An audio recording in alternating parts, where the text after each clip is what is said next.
be here. When Megan mentioned this to me, I was so excited. And I do want to say before we get started that WISE Global is now an institutional member of Clearinghouse Women. So now that's kind of a little connection there. I'm going to talk today about gender and data and how it supports a feminist foreign policy as well as makes a connection between gender and international security and international relations, and specifically what WISE Global and Women's Stats Project are doing to kind of further this, and then in the broader sense, what can be done with data. So WISE Global is, for those of you who don't know, it is an international organization. It works on advancing women's leadership and professional development through things like mentoring, networking, education, reaching out, and helping them get involved in the field of international security. There's also a lot of research that is done and a lot of policy engagement in order to further the idea that there is a connection between gender and international security and relations. Exactly tying into what you were talking about, Isla. The Women's Staff, and WISE also has members in over 47 different countries on 6 different continents around the world. So it's a very large international organization with a broad scope. The Women's Stats Project is the largest database and most comprehensive database concerning the status of women. It covers in the world. It covers over 170 countries and 365 different variables that help us to understand what's actually going on for women in these different countries. It's also kind of a unique thing because it has a database, a codebook, and it looks at both qualitative and quantitative information. I'll get to that in a minute. The database itself, we gather information from sources like nonprofits, NGOs, international government organizations, international organizations, first-person interviews, things like national governments, laws, and we look at the difference between what is going on in the law of a country and then what's actually happening in practice, which is a very clear distinction that needs to be made in order to advance feminist foreign policy as well as a gendered perspective on international relations, that difference between law and practice. The codebook itself, those 365 variables, range anywhere from rape and incest and marital abuse to things like, do women have active ability to participate in government? Can they run for office and actually have their voices heard? Or is it just more of a quota fill and they're off to the side that way? The qualitative and quantitative thing that Women's Stats does is very interesting. Qualitative data is essentially the words we're looking at. It's basically a huge literature review. It's enormous. But what it does is it gathers all these sources and shows you an understanding of what's going on. Then all of those sources are taken in, read, looked at, examined, and then assigned into a quantitative or a numbered scale. And that gives and it's usually from a 0 to 1, 0 to 5, 0 to 10 scale, ranging on excellent to very poor, and regarding whatever the situation is. And I'm going to get to that in a moment as well. But the quantitative information is the heart of the Women's Stats Project. It allows statistical analysis to be done, and then there's also visual representations such as maps and graphs that can be used as well. And I'm going to share a map, but there's only 7 copies, so it's probably going to have to be every 3 people because I ran out of nice paper, and I ran out of colored ink on my printer. This map that's going to be coming around, it's looking at women's physical security.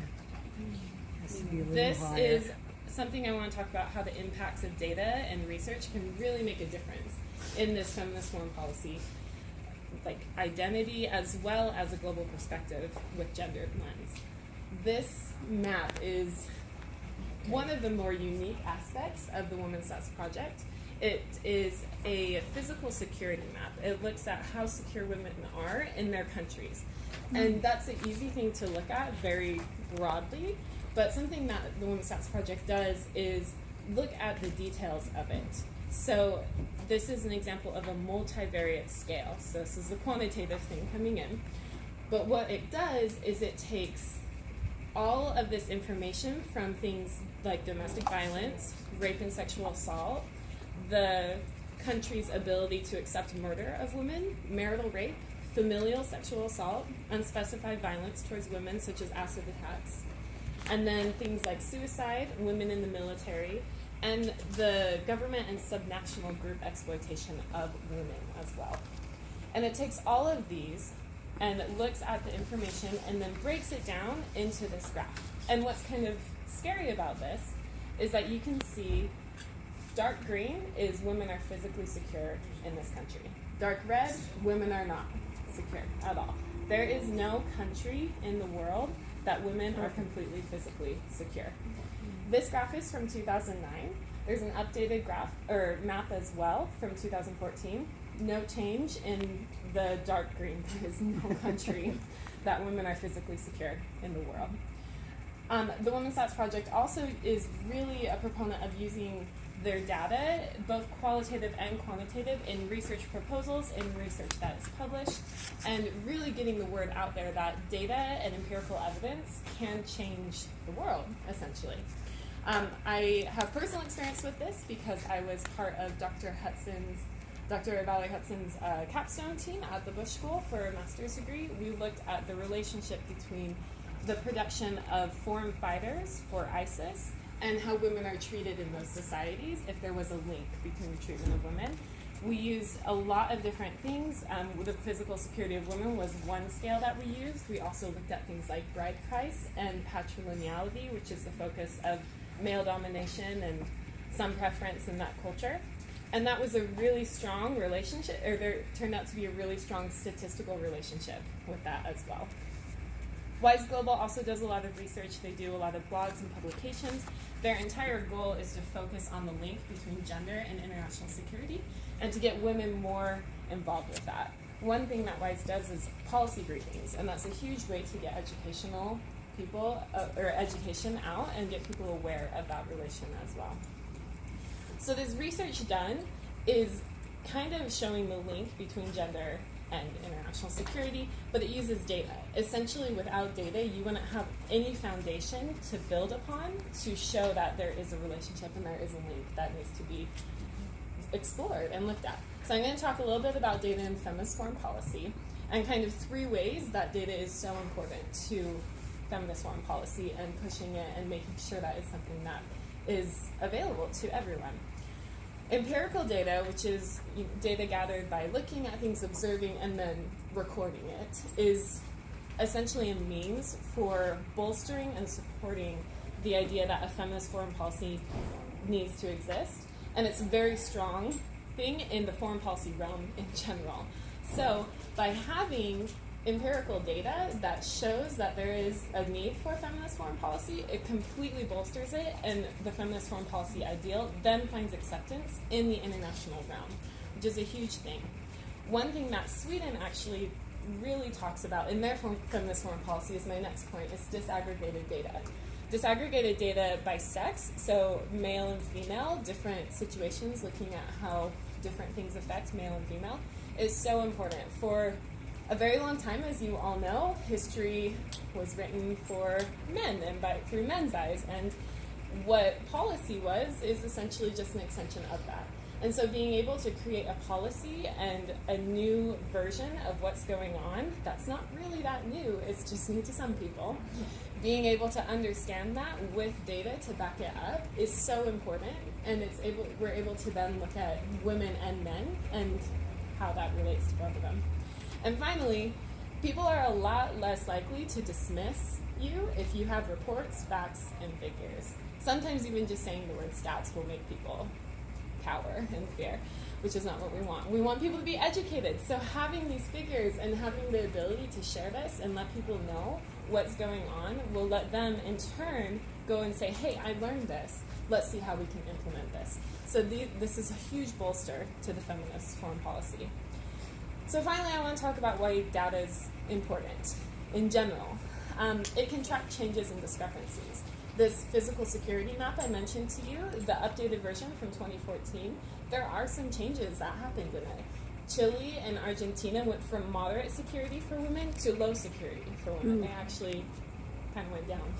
And there are other things like, for example, any changes in law and practice, things like that happen too. I recently looked at a woman's stats property rights, in law and practice. In Kazakhstan, women have great property rights on law. Awesome. They have all access, so helpful, wonderful. In practice, they have a lot of issues. They can't even sign for property or be able to be owners of property unless they have a male relative that will sign for them or be there for them. So that's one example of how it can look at the changes and discrepancies. And also, data can identify trends. That is something that's huge for policymakers as well, is identifying these trends and the ability to look at what's going to happen, how is it going to happen, what has happened before that will let us know what will happen in the future. One example of this is in China. A lot of sex ratios in China are very skewed. This is for a lot of reasons, but predominantly it's because of the one-child policy from a long time that was going on, and then a strong son preference. And so people would want to have sons and not daughters. And while some of those daughters were put into orphanages, many of them were just either aborted or killed after they were born. And this skewed sex ratio then resulted in a lot of other things that threaten national security. For example, when these children grow up to be marrying age, there's a lot less women for these men to marry. This leads to things like increased rape, child marriage, trafficking of women from other countries or other regions that have more women, a really, really insecure physical security for women, and then things like women being viewed as chattel and commodities and not being able to be viewed as equal citizens. And that's a huge impact on national security. And I think one of the other ones is that we've kind of seen in some of these groups of young men that are kind of disenfranchised. They don't have a tie to a community. They don't have someone they've been married to. And they kind of bond together, and then they're able to goad each other on into kind of a gang-like violence. And so these are all national security implications and international security implications that we can then see because of trends such as sex ratios and a gender perspective on that. And finally, data can reveal the gaps in the existing understanding and literature. This is a huge thing because feminist foreign policy is trying to show that gap, basically. It's trying to say there is a gap in our existing understanding. We are trying to fill it, we're trying to educate and help people know. So to be able to have data and facts and figures to back that up is a really important aspect of the whole idea of database, or of any database. And one example I'd like to share with you is kind of something that people don't think about a lot, is there's a broad overview on data. So for example, rape is something that people say, oh, there's a law about it, that's fine. But in fact, there's a lot more that goes into it. The Women's Task Project has actually 11 different variables that focus on rape alone, and we're always increasing and growing that number as well. So filling the gap is really important. So I'd just like to conclude by saying data is such a vital tool for anybody who wants to be able to help improve not only women but men in that kind of gender perspective of international security and international affairs, but also kind of a way to show the link between gender and international security. So thank you.